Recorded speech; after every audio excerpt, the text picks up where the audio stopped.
ನಾವು ಲವೋದಿಕೀಯ ಸಭೆಯನ್ನು ಕುರಿತು ಧ್ಯಾನಿಸ್ತಾ ಬಂದೆವು.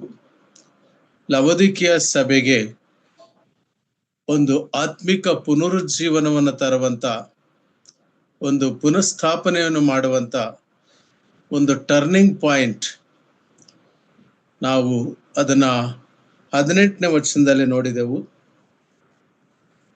ಪ್ರಕಟಣೆ ಗ್ರಂಥ 2ನೇ ಅಧ್ಯಾಯ, ಪ್ರಕಟಣೆ ಗ್ರಂಥ 3ನೇ ಅಧ್ಯಾಯ 18ನೇ ವಚನದಲ್ಲಿ ಒಂದು ಟರ್ನಿಂಗ್ ಪಾಯಿಂಟ್ ಆಗಿ ನಾವು ಅಲ್ಲಿವರೆಗೂ ಒಂದು ಹಂತ ಇತ್ತು. 14ನೇ ವಚನದಲ್ಲಿ, 15ನೇ ವಚನದಲ್ಲಿ, 16ನೇ ವಚನದಲ್ಲಿ, 17ನೇ ವಚನದಲ್ಲಿ ಲವೋದಿಕೀಯ ಸಭೆಯ ಉಗುರು ಬೆಚ್ಚನ ಸ್ಥಿತಿಯನ್ನು ಮತ್ತು ಆ ಸಭೆಯಲ್ಲಿರುವಂತಹ ದೈಹಿಕವಾದ ಐಶ್ವರ್ಯ, ಸಂಪನ್ನತೆ, ಒಂದರಲ್ಲಿಯೂ ಕೊರತೆ ಇಲ್ಲಿರುವಂತಹದ್ದು, ಇಷ್ಟೆಲ್ಲ ಇದ್ದರೂ ಕೂಡ ದೇವರಾತ್ಮನು ಹೇಳುವ ಮಾತೇನೆಂದರೆ ಕೇವಲ ದುರವಸ್ಥೆ.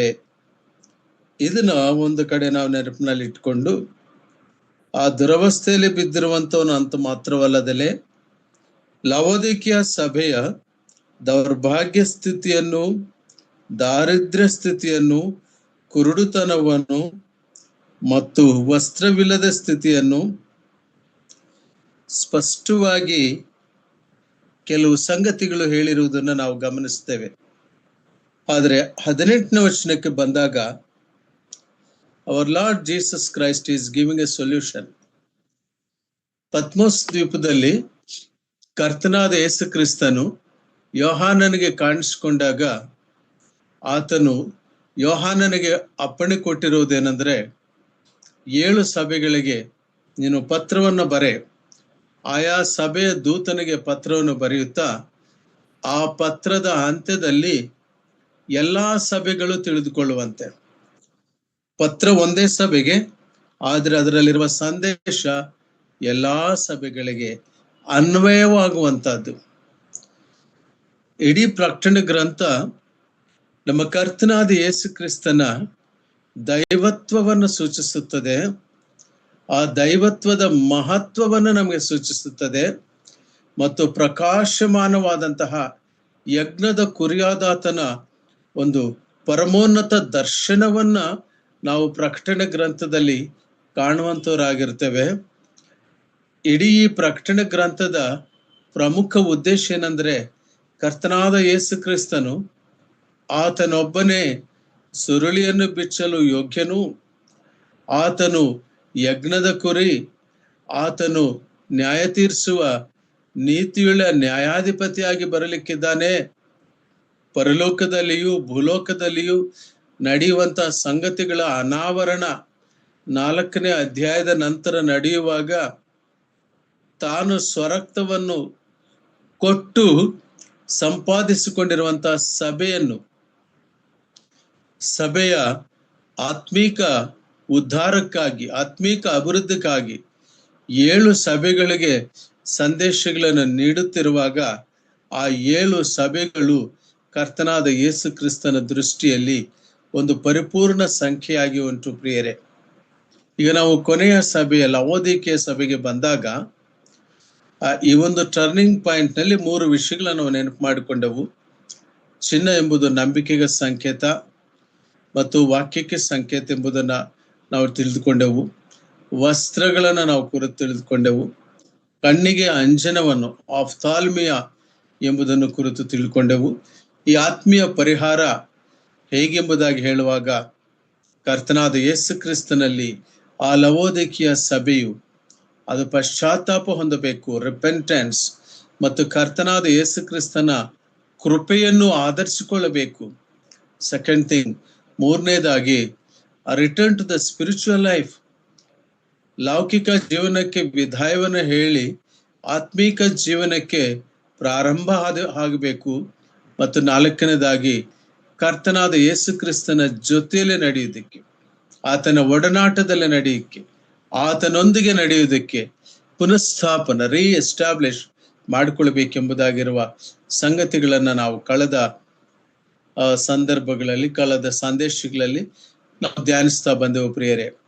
ಈಗ ಆ ಕೊನೆಯ ವಚನ ನಾವಿವತ್ತು ಧ್ಯಾನಿಸೋಣ. ಅದೇ 18ನೇ ವಚನ, 3ನೇ ಅಧ್ಯಾಯ 18ನೇ ವಚನ, ಕೊನೆ ಭಾಗವನ್ನು ನಾನು ಓದುತ್ತೇನೆ. ಕಣ್ಣು ಕಾಣುವಂತೆ ನಿನ್ನ ಕಣ್ಣುಗಳಿಗೆ ಹಚ್ಚುವುದಕ್ಕಾಗಿ ಅಂಜನವನ್ನು ನನ್ನಿಂದ ಕೊಂಡುಕೊಳ್ಳಬೇಕೆಂದು ನಿನಗೆ ಬುದ್ಧಿ ಹೇಳುತ್ತೇನೆ. ನಿನ್ನ ಕಣ್ಣುಗಳಿಗೆ ಎಂಬುದಾಗಿ ಹೇಳುವಾಗ ಲವೋದಿಕೀಯ ಸಭೆಯ ಆತ್ಮೀಯ ನೇತ್ರಗಳಿಗೆ, ಆತ್ಮೀಯ ದೃಷ್ಟಿಕೋನಕ್ಕೆ, ನನ್ನಿಂದ ಎಂಬುದಾಗಿ ಹೇಳುವಾಗ ಕರ್ತನಾದ ಯೇಸು ಕ್ರಿಸ್ತನಿಂದ. ಸೊ ನನ್ನಿಂದ ನೀನು, ಈ ಪದಗಳನ್ನು ನಾವು ನೋಡುವಾಗ ಕರ್ತನಾದ ಯೇಸು ಕ್ರಿಸ್ತನು ಸಭೆಗೆ, ಆತನು ಸರ್ವ ಸೃಷ್ಟಿಗೂ ಆದಿ ಸಂಭೂತನು, ಸಭೆಗೆ ಶಿರಸ್ಸಾಗಿದ್ದಾನೆ. ಹೇಗೆ ಶಿರಸ್ಸಿನಿಂದ ದೇಹದ ನರ ನಾಡಿ ಮಂಡಲಗಳೆಲ್ಲವೂ ಕೂಡ ಕ್ರಿಯಾತ್ಮಕವಾಗುತ್ತವೋ, ಹಾಗೆ ಆ ಕರ್ತನ ಆಜ್ಞೆಗೆ ಅನುಗುಣವಾಗಿ ಆತನು ಶಿರಸ್ಸಾಗಿ ಸಭೆಗೆ ನೀಡುವ ಆ ಸಂದೇಶಾನುಸಾರವಾಗಿ ಸಾಗುವಂತ ಒಂದು ಆತ್ಮೀಕ ಅವಿನಾಭಾವ ಅನುಬಂಧವನ್ನ ತಿಳಿಸುವಂತ ವಾಕ್ಯ ಇದಾಗಿದೆ. ಇದರಲ್ಲಿ ನಾವು ಗಮನಿಸುವಂಥದ್ದೇನೆಂದ್ರೆ, ಆತ್ಮೀಕ ದಾರಿದ್ರ್ಯ ಇರುವ ಈ ಸಭೆ, ದುರವಸ್ಥೆಯಲ್ಲಿರುವ ಸಭೆ, ಕುರುಡುತನ ಇರುವಂತ ಸಭೆ ಏನನ್ನು ಕೊಟ್ಟು ಕೊಂಡುಕೊಳ್ಳಲಿಕ್ಕೆ ಸಾಧ್ಯ ಆಗುತ್ತೆ? ಕೊಂಡುಕೊಳ್ಳಬೇಕಾದ್ರೆ ಕೊಂಡುಕೊಳ್ಳುವ ಸಾಮರ್ಥ್ಯ ಇರಬೇಕಲ್ಲ. ಆದ್ರೆ ಲವೋದಿಕೀಯ ಸಭೆಗೆ ಆ ಸಾಮರ್ಥ್ಯವಿಲ್ಲ. ಲವೋದಿಕೀಯ ಸಭೆ ಏನು ಕೊರತೆಯಲ್ಲಿರುವಂತ ಸಭೆ. ಆದರೆ ದೇವರಾತ್ಮನ ಹೇಳ್ತಾನೆ, ನೀವು ನನ್ನ ಬಳಿಗೆ ಬನ್ನಿರಿ.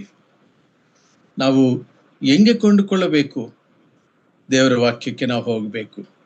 ಸತ್ಯವೇದದಲ್ಲಿಯೇ ನಾವು ಅದಕ್ಕೆ ಆಧಾರವನ್ನ ನೋಡ್ಬೇಕು. ದಯಮಾಡಿ ನೋಡ್ರಿ, ಯೆಶಾಯನ ಪ್ರವಾದನೆ ಗ್ರಂಥ 55ನೇ ಅಧ್ಯಾಯ 1ನೇ ವಚನ. The book of Isaiah chapter 55 verse 1. ಎಲೈ ಬಾಯಾರಿದ ಸಕಲ ಜನರೇ, ನೀರಿನ ಬಳಿಗೆ ಬನ್ನಿರಿ. ಹಣವಿಲ್ಲದವನೂ ಸಹ ಬರಲಿ. ಬನ್ನಿರಿ, ಕೊಂಡುಕೊಳ್ಳಿರಿ, ಉಣ್ಣಿರಿ. ಒಂದು ದ್ರಾಕ್ಷಾರಸವನ್ನು ಹಾಲನ್ನು ಹಣ ಕೊಡದೆ ಕ್ರಯವಿಲ್ಲದೆ ತೆಗೆದುಕೊಳ್ಳಿರಿ. ಸಾಕು ಸಿಸ್ಟರ್. ಎಲೆ ಬಾಯಾರಿದವರೇ, ನಾವೀಗ ಒಳ್ಳೆ ಹಾಡುಗಳನ್ನ ಕೇಳಿಸ್ಕೊಳ್ತಾ ಬಂದವು. ದೇವರು ಮುಟ್ಟುವಂತನಾಗಿದ್ದಾನೆ. ಮತ್ತೆ 2ನೇ ಹಾಡನ್ನು ನೋಡುವಾಗ, ಬಾಯಾರಿದ ಜಿಂಕೆಯಂತೆ ನೀರಿಗಾಗಿ ಬಾಯಾರಿಕೆ ಆದಾಗ, ಅತಿ ಬಾಯಾರಿಕೆ ಆದಾಗ, ಅದರಲ್ಲಿ ಬೇಸಿಗೆಯಲ್ಲಿ ಬೇರೆನೇನಕ್ಕಿಂತ ನೀರು ಕೊಟ್ಟಾಗ ಬಹಳ ಆತ್ಮತೃಪ್ತಿ ಆಗುತ್ತೆ, ಜೀವತೃಪ್ತನಾಗ್ತಾನೆ. ಬಾಯಾರಿದ ಜಿಂಕೆ ನೀರಿಗೆ ಹೇಗೋ ಹಾಗೆ ಹತೋರಿಯುತ್ತಿರುವಾಗ ದೇವರ ವಾಕ್ಯ ಹೇಳುತ್ತೆ, ಹಣವಿಲ್ಲದವನು ಸಹ ಬಂದು ಕೊಂಡುಕೊಳ್ಳಲಿ. ಏನು ಹಣ ಬೇಕಿಲ್ಲ ಕರ್ತನಲ್ಲಿ. ಪ್ರಿಯರೇ, ಕರ್ತನಾದ ಯೇಸು ಕ್ರಿಸ್ತನು, ಆತನು ಉಚಿತಾರ್ಥವಾಗಿ ರಕ್ಷಣೆಯನ್ನು ಅನುಗ್ರಹಿಸಿದನು. ಎಫೆಸದವರಿಗೆ ಬರೆದ ಪತ್ರಿಕೆ 2ನೇ ಅಧ್ಯಾಯ 8ನೇ ವಚನದಲ್ಲಿ ನಾವು ನೋಡುವಾಗ, ನಾವು ರಕ್ಷಣೆ ಹೊಂದಿದ್ದು ನಮ್ಮ ನೀತಿ ಕ್ರಿಯೆಗಳು ಪುಣ್ಯಕ್ರಿಯೆಗಳಿಂದ ಅಲ್ಲ, ಉಚಿತಾರ್ಥವಾದ ಕೃಪೆಯಿಂದಲೇ ನಾವು ರಕ್ಷಣೆ ಹೊಂದಿದಂತವರಾಗಿದ್ದೇವೆ. ಕೃಪೆಯಿಂದಲೇ ನಾವು ರಕ್ಷಣೆ ಹೊಂದಿದವರಾಗಿದ್ದೇವೆ. ಆತನು ಕೃಪಾ ಸತ್ಯ ಸಂಪೂರ್ಣನು, ಈ ಲೋಕಕ್ಕೆ ಕೃಪೆ ತಂದಿರುವಂತವನು. ಆದ್ದರಿಂದ ಆತನು ಆಹ್ವಾನ ಮಾಡ್ತಾ ಇದ್ದಾನೆ. ಯಾವ ವ್ಯತ್ಯಾಸವೂ ಇಲ್ಲಿಲ್ಲ. ಪಂಡಿತ ಪಾಮರ ಭೇದವಿಲ್ಲ, ಅಥವಾ ವಿದ್ಯಾವಂತ ಅವಿದ್ಯಾವಂತ ಭೇದವಿಲ್ಲ, ಅಥವಾ ಆಳು ಒಡೆ ಎಂಬ ಭೇದವಿಲ್ಲ, ಗಂಡು ಹೆಣ್ಣು ಎಂಬ ಭೇದವಿಲ್ಲ. ರಕ್ಷಣೆ ವಿಷಯದಲ್ಲಿ ಎಲ್ಲರೂ ನನ್ನ ಬಳಿಗೆ ಬನ್ನಿರಿ. He is the only God who can give a universal calling. ಸಾರ್ವತ್ರಿಕ ಕರೆಯನ್ನು ಕೊಡುವಂತ ದೇವರು ಕರ್ತನಾದ ಯೇಸು ಕ್ರಿಸ್ತನ ಒಬ್ಬನೇ. ಅದಕ್ಕೆ ಅಪೊಸ್ತಲರ ಕೃತ್ಯಗಳಲ್ಲಿ ನಾವು ಕಾಣ್ತೇವೆ. 4ನೇ ಅಧ್ಯಾಯದ 11ನೇ ವಚನ ಎಂಬುದನ್ನು ನೆನೆಸ್ತೇನೆ. ಆಕಾಶದ ಕೆಳಗಡೆ ಭೂಮಿಯ ಮೇಲೆ ಬೇರಿನ ಯಾವ ಹೆಸರಿನಿಂದಲೂ ಕೂಡ ನಮಗೆ ರಕ್ಷಣೆ ಉಂಟಾಗುವುದಿಲ್ಲ. ಯೇಸುವಿನ ಹೆಸರಿನಲ್ಲಿ ಮಾತ್ರವೇ ನಮಗೆ ರಕ್ಷಣೆ ಉಂಟು. ಹಾಗಾಗಿ ಆ ದ್ರಾಕ್ಷಾರಸ ಎಂಬುದಾಗಿ ಹೇಳುವಾಗ ಕರ್ತನಾದ ಯೇಸು ಕ್ರಿಸ್ತನ ರಕ್ತಕ್ಕೆ ಸೂಚನೆ ಆಗಿದೆ. ಆತನು ತನ್ನ ಏನು ಅಮೂಲ್ಯವಾದ ರಕ್ತವನ್ನ ಕಲ್ವಾರಿ ಕ್ರೂಸಿನಲ್ಲಿ ಸುರಿಸಿರೋದ್ರಿಂದ ಆತನು ಕ್ರೂಸೆಯ ಮೂಲಕವಾಗಿ, ಆತನ ಸಮರ್ಪಣಾತ್ಮಕವಾದ ಯಜ್ಞದ ಮೂಲಕವಾಗಿ ಎಲ್ಲ ಬಾಯಾರಿದ ಜನರೇ, ಎಲೆ ಕಷ್ಟಪಡುವವರೇ, ಎಲೆ ಹೊರ ಹೊತ್ತವರೇ, ನೀವೆಲ್ಲರೂ ನನ್ನ ಬಳಿಗೆ ಬನ್ನಿರಿ, ಉಚಿತವಾಗಿ ತೆಗೆದುಕೊಳ್ಳಿರಿ. What a great God we have. ಎಂತ ಅದ್ಭುತವಾದಂತಹ ಕರ್ತನು ನೋಡ್ರಿ. ಲವೋದಿಕೀಯ ಸಭೆಗೆ ಈ ಒಂದು ಆತ್ಮೀಯ ಐಶ್ವರ್ಯದ ಅರಿವೇ ಇಲ್ಲದಿದ್ದಾಗ, ಈ ಆತ್ಮೀಯ ಐಶ್ವರ್ಯದ ಕೊರತೆ ಇದ್ದಾಗ, ದೇವರಾತ್ಮನು ಲವೋದಿಕೀಯ ಸಭೆಗೆ ಬಾಹ್ಯ ಐಶ್ವರ್ಯದಲ್ಲಿ ಬಹಳ ಹೆಚ್ಚಳ ಪಡುವಂತ ಓ ಸಭೆಯೇ, ಲವೋದಿಕೀಯ ಸಭೆಯೇ, ಆತ್ಮೀಯ ನ್ಯೂನತೆ ಉಂಟು, ಅದಕ್ಕಾಗಿ ನಿಜವಾದ ರಕ್ಷಣೆಯನ್ನು ಹೊಂದು. Come back to the Lord. ಒಂದು ವೇಳೆ ಎಷ್ಟು ದೂರ ಹೋಗಿದ್ರು ಕೂಡ ಪರಲೋಕದ ರಾಜ್ಯದ ಆ ಒಂದು ಸೂತ್ರವನ್ನ, ಪರಲೋಕ ರಾಜ್ಯದ ಆ ಭಾಗ್ಯವನ್ನ ನೀನು ಪಡೆದುಕೊಳ್ಳಬೇಕೆಂಬುದಾಗಿ ಹೇಳುವಾಗ ಹಣವಿಲ್ಲದಿದ್ದರೂ ಬಂದು ನೀನು ಕೊಂಡುಕೊಳ್ಳಬಹುದು. What a great calling. ಅದಕ್ಕೆ ಅಪೊಸ್ತಲನಾದ ಪೇತ್ರನು ಒಂದು ಮಾತನ್ನ ಹೇಳ್ತಾನೆ, ದಯಮಾಡಿ ನೋಡ್ರಿ. ಪೇತ್ರನ ಬರೆದ ಮೊದಲನೇ ಪತ್ರಿಕೆ 1ನೇ ಅಧ್ಯಾಯ 18-19 ವಚನಗಳು. First Peter chapter 1 verse 18 and 19. ನಿಮ್ಮ ಹಿರಿಯರು ಕಲಿಸಿಕೊಟ್ಟ ವ್ಯರ್ಥವಾದ ನಡವಳಿಕೆಯಿಂದ ನಿಮಗೆ ಬಿಡುಗಡೆಯಾದದ್ದು ಬೆಳ್ಳಿ ಬಂಗಾರ ಮೊದಲಾದ ನಶಿಸಿ ಹೋಗುವ ವಸ್ತುಗಳಿಂದಲ್ಲ, ಪೂರ್ಣಾಂಗವಾದ ನಿಷ್ಕಳಂಕ ಯಜ್ಞದ ಕುರಿಯ ರಕ್ತದಿಂದಲೋ ಎಂಬಂತೆ ಕ್ರಿಸ್ತನ ಅಮೂಲ್ಯವಾದ ರಕ್ತದಿಂದಲೇ ಎಂದು ಬರೆದಿದೆಯಲ್ಲವೇ. ಸಾಕು ಸಿಸ್ಟರ್, ಥ್ಯಾಂಕ್ ಯು. ಹಿರಿಯರು ಕಲಿಸಿಕೊಟ್ಟ ವ್ಯರ್ಥವಾದ ನಡವಳಿಕೆಯಿಂದ ನಿಮಗೆ ಬಿಡುಗಡೆಯಾದದ್ದು ಬೆಳ್ಳಿ ಬಂಗಾರ ಮುಂತಾದ ನಾಶವಾಗುವ ವಸ್ತುಗಳಿಂದಲ್ಲ. ಲವೋದಿಕೀಯ ಸಭೆಯ ಕಾಲಘಟ್ಟದಲ್ಲಿ ಈ ಬೆಳ್ಳಿಯು, ಈ ಬಂಗಾರವು ಬಹಳ ಹೆಚ್ಚೆಚ್ಚಾಗಿ ಅದಕ್ಕೆ ಬೇಡಿಕೆ, ಆ ಜ್ಯುವೆಲರೀಸ್, ಆ ಆಡಂಬರಗಳು, ಆ ಆಭರಣಗಳು. ಪೇತ್ರನು ಹೇಳ್ತಾನೆ, ನಮ್ಮ ಆತ್ಮಕ ಬಿಡುಗಡೆ ಬೆಳ್ಳಿಯು ಬಂಗಾರವು ಪ್ರಯೋಜನವಾಗುವುದಿಲ್ಲ, ಅದಕ್ಕಿಂತ ಅಮೂಲ್ಯವಾದ ಯಜ್ಞದ ಕುರಿಯಾದಾತನ ರಕ್ತದಿಂದಲೋ ಎಂಬಂತೆ. ದಟ್ಸ್ ಎ ಗ್ರೇಟ್ ಸ್ಯಾಕ್ರಿಫೈಸ್ ಪ್ರೇರೆ. ಲವೋದಿಕೀಯ ಸಭೆಯ ಕಾಲಘಟ್ಟದಲ್ಲಿರುವಂತವರಿಗೆ ಅನೇಕ ಸಂದರ್ಭಗಳಲ್ಲಿ ಕರ್ತನಾದ ಯೇಸು ಕ್ರಿಸ್ತನ ಶಿಲುಬೆಯ ಮಹತ್ವ ಪದೇ ಪದೇ ನೆನಪಿಗೆ ಬರ್ತಾ ಇರಬೇಕು. ಆತನ ಅಮೂಲ್ಯವಾದ ರಕ್ತ, ಆತನ ಕ್ರಯಧನ, ಆತನ ಹಣವನ್ನಾಗಿ ಸಲ್ಲಿಸಿದನೆಂಬುದಾಗಿ ನಾವು ಗಮನಿಸಿ ನೋಡ್ತೇವೆ. ಮತ್ತಾಯನ ಬರೆದ ಸುವಾರ್ತೆ 20ನೇ ಅಧ್ಯಾಯ 28ನೇ ವಚನದ ನಾವು ನೋಡುವಾಗ ಪೇತ್ರನು ಹೇಳುವಾಗ, ನಾವು ಬಿಡುಗಡೆಯಾದದ್ದು ಕರ್ತನಾದ ಯೇಸು ಕ್ರಿಸ್ತನ ಯಜ್ಞದ ಕುರಿಯ ರಕ್ತದಿಂದಲೋ ಎಂಬಂತೆ ಎಂಬುದಾಗಿ ನಾವು ನೋಡುವಂತರಾಗಿದ್ದೇವೆ. ಮತ್ತು ಈ ವಿಷಯದಲ್ಲಿ ನಾವು ನೋಡುವಾಗ ಮತ್ತಾಯನ ಬರೆದ ಸುವಾರ್ತೆ 13ನೇ ಅಧ್ಯಾಯದಲ್ಲಿ 44-45 ವಚನದಲ್ಲಿ ಪರಲೋಕ ರಾಜ್ಯವನ್ನು ಕುರಿತು ಕರ್ತನಾದ ಯೇಸು ಕ್ರಿಸ್ತನು ತಾನೇ ಸಾಮ್ಯ ರೂಪವಾಗಿ ಕೆಲವು ಮಾತುಗಳನ್ನ ಹೇಳುವಂತದ್ದನ್ನು ನಾವು ಕಾಣ್ತೇವೆ. ಪರಲೋಕ ರಾಜ್ಯಕ್ಕೆ ಜನರು ಸೇರಬೇಕೆಂಬುದಾಗಿ ಕರ್ತನಾದ ಯೇಸು ಕ್ರಿಸ್ತನು ಪರಲೋಕ ರಾಜ್ಯದ ಸುವಾರ್ತೆಯನ್ನ ಸಾರುವಂತನಾಗಿದ್ದನು. ಪ್ರಿಯರೇ, ದಯಮಾಡಿ ಮತ್ತಾಯನ ಬರೆದ ಸುವಾರ್ತೆ 13ನೇ ಅಧ್ಯಾಯ 44-45 ವಚನಗಳು. ಪರಲೋಕ ರಾಜ್ಯವು ಹೊಲದಲ್ಲಿ ಹೂಳಿಟ್ಟ ದ್ರವ್ಯಕ್ಕೆ ಹೋಲಿಕೆಯಾಗಿದೆ. ಒಬ್ಬನು ಅದನ್ನು ಕೊಂಡುಕೊಂಡು ಮುಚ್ಚಿಬಿಟ್ಟು ಅದರಿಂದ ಸಂತೋಷದಿಂದ ತನ್ನ ಬದುಕನ್ನೆಲ್ಲ ಮಾರಿ ಆ ಹೊಲವನ್ನು ಕೊಂಡುಕೊಂಡನು. ಮತ್ತು ಪರಲೋಕ ರಾಜ್ಯವು ಉತ್ತಮವಾದ ಮುತ್ತುಗಳನ್ನು ಹುಡುಕುವ ವ್ಯಾಪಾರಸ್ಥನಿಗೆ ಹೋಲಿಕೆಯಾಗಿದೆ. ಅವನು ಬಹು ಬೆಲೆಯುಳ್ಳ ಅವನು ಬಹು ಬೆಲೆಯುಳ್ಳ ಒಂದು ಮುತ್ತನ್ನು ತನ್ನ ಬದುಕನ್ನೆಲ್ಲ ಮಾರಿ ಅದನ್ನು ಕೊಂಡುಕೊಂಡನು.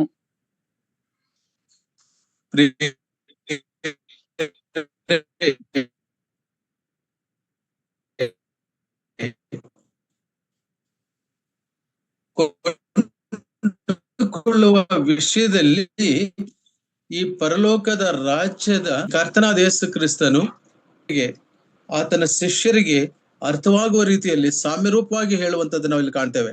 ಪರಲೋಕ ರಾಜ್ಯ ಒಂದು ದ್ರವ್ಯಕ್ಕೆ, ಹೂಳಿಟ್ಟ ದ್ರವ್ಯಕ್ಕೆ ಹೋಲಿಕೆ ಆಗಿದೆ. ಅದನ್ನು ಒಬ್ಬನು ಕೊಂಡುಕೊಳ್ಳಬೇಕಾದರೆ ಹಣ ಇರುವಂತವನು, ಹಣವಂತನು ಏನು ಮಾಡ್ತಾನಂದ್ರೆ ಆತನು ತನಗಿರುವ ಬದುಕನ್ನೆಲ್ಲ ಮಾರಿ, ಅಂದರೆ ತನ್ನ ಬದುಕಿನಲ್ಲಿ ಅಲ್ಲಿವರೆಗೂ ಸಂಪಾದಿಸಿರುವಂತಹ ಎಲ್ಲ ಆಸ್ತಿ ಪಾಸ್ತಿಯನ್ನು, ಎಲ್ಲ ಸಂಪತ್ತನ್ನು, ಎಲ್ಲ ಚಿನ್ನ ಬಂಗಾರವನ್ನು ಮಾರಿ ಆ ದ್ರವ್ಯವನ್ನು ತೆಗೆದುಕೊಳ್ತಾನೆ. ಅಂದ್ರೆ ಆ ವ್ಯವಸಾಯದಾರನಿಗೆ ಅದು ಬಹಳ ಮುಖ್ಯವಾದಂತ ದ್ರವ್ಯ. ಆ ಹೂಳಿಟ್ಟ ಹಣ ಅದೊಂದು ನಿಧಿ. ಪರಲೋಕ ರಾಜ್ಯದ ನಿಧಿಯನ್ನು ಕೊಂಡುಕೊಳ್ಳಲು ಒಬ್ಬನು ಎಷ್ಟು ಪ್ರಯಾಸ ಪಡ್ತಾನೆ. ಸೊ ಲವೋದಿಕೀಯ ಸಭೆಗೆ ಕರ್ತನಾದ ಯೇಸು ಕ್ರಿಸ್ತನು is teaching the importance of possessing heavenly Kingdom. ಪರಲೋಕ ರಾಜ್ಯದ ಮಹತ್ವವನ್ನು ಪಡೆದುಕೊಳ್ಳುವುದಕ್ಕೆ, ಕೊಂಡುಕೊಳ್ಳುವ ಅವಶ್ಯಕತೆಯನ್ನು ಕುರಿತು ಬಹಳ ಬಹಳ ವಿಶೇಷವಾಗಿ ಆತನು ಹೇಳುವುದನ್ನು ನಾವು ಕಾಣ್ತೇವೆ. ಇದೊಂದು ಸಾಮ್ಯ ರೂಪವಾಗಿ, ಅರ್ಥಗರ್ಭಿತವಾಗಿ ಹೇಳುವಂಥದ್ದು ನಾವು ಕಾಣ್ತೇವೆ. ಮತ್ತು ಇನ್ನೊಂದು ಉದಾಹರಣೆಯನ್ನು ಕೊಡ್ತಾರೆ. ಇದು ನಮ್ಮ ಕರ್ತನಾದ ಯೇಸು ಕ್ರಿಸ್ತನು ಬೋಧಿಸುವಂತ ಒಂದು ವಿಧಾನ. ಮೊದಲು ರೈತರ ಉದಾಹರಣೆಯನ್ನು ತಗೊಳ್ತಾನೆ, ವ್ಯವಸಾಯದಾರನ ಉದಾಹರಣೆಯನ್ನು. ನಂತರ ವ್ಯಾಪಾರಸ್ಥನ ಉದಾಹರಣೆಯನ್ನು ತಗೊಳ್ತಾನೆ. ಆ ವ್ಯಾಪಾರಸ್ಥನು ಅವನು ಉತ್ತಮವಾದ ಮುತ್ತುಗಳನ್ನು ಹುಡುಕುವ ವ್ಯಾಪಾರಸ್ಥನು ಅವನು ಬೆಲೆಯುಳ್ಳ ಒಂದು ಮುತ್ತನ್ನು ಆತನು ಕಂಡುಕೊಳ್ಳುವಂತನಾಗಿದ್ದಾನೆ. ಆ ಬೆಲೆಯುಳ್ಳಂತಹ ಒಂದು ಮುತ್ತನ್ನು ಆತನು ಕಂಡುಕೊಂಡು ಅವನು ಕೂಡ ತನ್ನ ಬದುಕನ್ನೆಲ್ಲ ಮಾರಿ, ಪ್ರಿಯರೇ, ಇವತ್ತು ನಾವು ಏನಕ್ಕೋಸ್ಕರವಾಗಿ ಪ್ರಯಾಸ ಪಡ್ತಾ ಇದ್ದೇವೆ? ಇವತ್ತು ನಾಗಾಲೋಟದಲ್ಲಿ ಜಗತ್ತು ಓಡ್ತಿರುವಂತ ಈ ಕಾಂಪಿಟೇಟಿವ್ ವರ್ಲ್ಡ್ಲಿ ಪೊಸೆಷನ್ಸ್, ಈ ಜಗತ್ತಿನಲ್ಲಿ, ಈ ಸಮಾಜದಲ್ಲಿ ಅಥವಾ ಈ ಲೋಕದಲ್ಲಿರುವಂತದಕ್ಕಾಗಿ. ಆದ್ರೆ ಕರ್ತನಾದ ಯೇಸು ಕ್ರಿಸ್ತನು ತನ್ನ ಶಿಷ್ಯರಿಗೆ ಮತ್ತು ಪರಿಸಾಯರಿಗೆ ಮತ್ತು ಯಹೋದ್ಯರಿಗೆ ಆತನು ಸಾಮ್ಯರೂಪವಾಗಿ ಹೇಳುತ್ತಾ, ಇರುವುದನ್ನೆಲ್ಲ ಮಾರಿ ಪರಲೋಕ ರಾಜ್ಯ ಒಂದು ಅಮೂಲ್ಯವಾದ ಮುತ್ತುಗೆ ಸಮಾನ, ಒಂದು ಅಮೂಲ್ಯವಾದ ದ್ರವ್ಯಕ್ಕೆ ಸಮಾನ. ಇನ್ನು ಸ್ವಲ್ಪ ಮುಂದಕ್ಕೆ ಹೋದ್ರೆ, ಇನ್ನು ಸ್ವಲ್ಪ ಆಳಕ್ಕೆ ಹೋದ್ರೆ ಸಮುದ್ರಕ್ಕೂ ಕೂಡ ಉದಾಹರಣೆಯನ್ನು ಕೊಡ್ತಾನೆ ಕರ್ತನಾದ ಯೇಸು ಕ್ರಿಸ್ತನು. ಮತ್ತು ಪರಲೋಕ ರಾಜ್ಯವು ಒಂದು ಬಲೆಗೆ ಹೋಲಿಕೆಯಾಗಿದೆ. ಅದನ್ನು ಸಮುದ್ರದಲ್ಲಿ ಹಾಕಿ ಎಲ್ಲಾ ಜಾತಿಯ ಮೀನುಗಳನ್ನು ಹಿಡಿದರು. ಅದು ತುಂಬಿದ ಮೇಲೆ ಅದನ್ನು ದಡಕ್ಕೆ ಎಳೆದು ಕೂತುಕೊಂಡು ಒಳ್ಳೆಯ ಮೀನುಗಳನ್ನು ಪುಟ್ಟಿಗಳಲ್ಲಿ ತುಂಬಿಕೊಂಡು ಕೆಟ್ಟ ಮೀನುಗಳನ್ನು ಬಿಸಾಟು ಬಿಟ್ಟರು. ಯುಗದ ಸಮಾಪ್ತಿಯಲ್ಲಿ ನಡೆಯುವಂತ ಸಂಗತಿ. ಹಾಗಾಗಿ ಈ ಸಂಗತಿಗಳಿಂದ ಅರ್ಥವಾಗುವುದೇನೆಂದ್ರೆ, ಓ ಲವೋದಿಕೀಯ ಸಭೆ, ಹಣವಿಲ್ಲದಿದ್ದರೂ ಕೊಂಡುಕೊಳ್ಳಿ.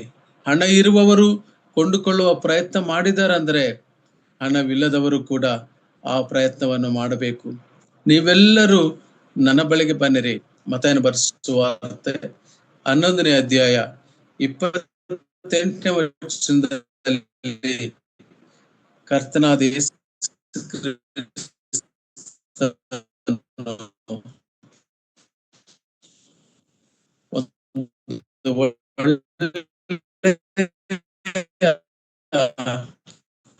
ಮಾತನ್ನ ಹೇಳ್ತಿದ್ದಾನೆ. ನಮಗೆಲ್ಲರಿಗೂ ಬಹಳ ಚೆನ್ನಾಗಿ ಪರಿಚಯ ಆಗಿರುವಂತಹ ಪದಗಳವು 28 ಮತ್ತು 29 ವಚನಗಳು.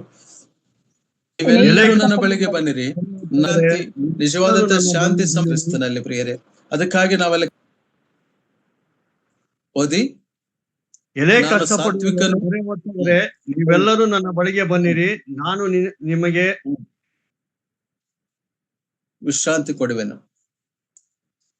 ನಾನು ಸಾತ್ವಿಕನು ದೀನಮನಸ್ಸುಳ್ಳವನು ಆಗಿರುವುದರಿಂದ ನನ್ನ ನೊಗವನ್ನು ನಿಮ್ಮ ಮೇಲೆ ತೆಗೆದುಕೊಂಡು ನನ್ನಲ್ಲಿ ಕಲಿತುಕೊಳ್ಳಿರಿ, ಆಗ ನಿಮ್ಮ ಆತ್ಮಗಳಿಗೆ ವಿಶ್ರಾಂತಿ ಸಿಕ್ಕುವುದು. ಯಾಕಂದರೆ ನನ್ನ ನೊಗವು ಮೃದುವಾದದ್ದು, ನನ್ನ ಹೊರೆಯು ಹೌರವಾದದ್ದು. ಕರ್ತನಲ್ಲಿ ಪ್ರಿಯರೇ, ನಮಗೆ ವಿಶ್ರಾಂತಿ ಕರ್ತನಾದ ಯೇಸು ಕ್ರಿಸ್ತನಲ್ಲಿಯೇ, ಆತನನ್ನ ರುಚಿಸುವುದರಲ್ಲಿಯೇ, ಆತನ ರುಚಿಯನ್ನು ನೋಡುವುದರಲ್ಲಿಯೇ ನಮಗೆ ವಿಶ್ರಾಂತಿ ಉಂಟು. ಆದುದರಿಂದ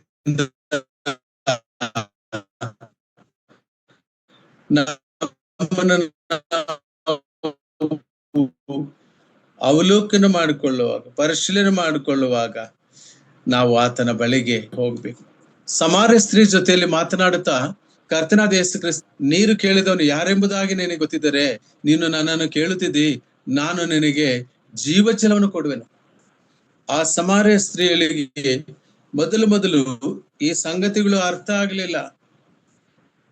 ಈ himself is A living water, ಆತನು ತಾನೇ ಜೀವಜಲ ಆಗಿದ್ದಾನೆ. ಕರ್ತನಾದ ಯೇಸು ಕ್ರಿಸ್ತನು ತಾನೇ ನಿತ್ಯ ಜೀವವಾಗಿದ್ದಾನೆ. ಕರ್ತನಾದ ಯೇಸು ಕ್ರಿಸ್ತನು ತಾನೇ ಪುನರುತ್ಥಾನವಾಗಿದ್ದಾನೆ. ನಿಜವಾದ ದ್ರಾಕ್ಷಾಬಲಿ ಆತನೇ ಆಗಿದ್ದಾನೆ. ನಿಜವಾದ ಕುರುಬನು, ಒಳ್ಳೆಯ ಕುರುಬನು ಆತನೇ ಆಗಿದ್ದಾನೆ. ಆತನ ಬಳಿಗೆ ಬಂದಾಗ ಆಕೆಗೆ ಮೊದಲು ಅರ್ಥವಾಗಲಿಲ್ಲ. ಲವೋದಿಕೀಯ ಸಭೆಯು ಕೂಡ ಕರ್ತನಾದ ಯೇಸು ಕ್ರಿಸ್ತನನ್ನ, ಆತನ ದೈವತ್ವವನ್ನ, ಆತನ ದೈವತ್ವದ ಮಹತ್ವವನ್ನು ಅರಿಯದೆ ಕ್ರಿಸ್ತನನ್ನ ಹೊರಗಿಟ್ಟು ಆಸ್ತಿ ಪಾಸ್ತಿಗಳ ಸಂಪಾದನೆಯಲ್ಲಿ ಲೌಕಿಕವಾದ ದೃಷ್ಟಿಯಿಂದ ಅಂದಚಂದಗಳನ್ನು, ಐಶ್ವರ್ಯವನ್ನು, ಆಫ್ಥಾಲ್ಮಿಯಾ ಎಂಬ ಕಣ್ಣಿಗೆ ಅಂಜನವನ್ನು, ಸೌಂದರ್ಯವನ್ನು ಹೆಚ್ಚಿಸುವಂತ ಕಾಸ್ಮೆಟಿಕ್ಸ್ ಮತ್ತು ಈ ರೀತಿಯ ಒಂದು ಕೃತಕ ಜಗತ್ತನ್ನ ತನ್ನ ಸುತ್ತಲೂ ನಿರ್ಮಿಸಿಕೊಂಡಿರುವಂತಹ ಲವೋದಿಕೀಯ ಸಭೆಯ ಕಣ್ಣು ತೆರೆಯುವುದಕ್ಕೋಸ್ಕರವಾಗಿ ಕರ್ತನಾದ ಯೇಸು ಕ್ರಿಸ್ತನು ಅಂಜನವನ್ನು ಕೊಂಡುಕೋ ಎಂಬುದಾಗಿ ಹೇಳುವಾಗ, ದೀನಸ್ಥಿತಿ, ದರಿದ್ರ ಸ್ಥಿತಿಯಲ್ಲಿ ಇದ್ದಾಗ್ಯೂ, ಏನು ಇಲ್ಲದಿದ್ದರೂ ಕೂಡ ಆತನ ಬಳಿಯಲ್ಲಿ ಕೊಂಡುಕೊಳ್ಳಬೇಕೆಂಬುದಾಗಿ ಕರ್ತನಾದ ಯೇಸು ಕ್ರಿಸ್ತನು ಹೇಳುವಂತ ಪ್ರಿಯರೇ, ದೇವರ ವಾಕ್ಯ ನೆಟ್ವರ್ಕಿನ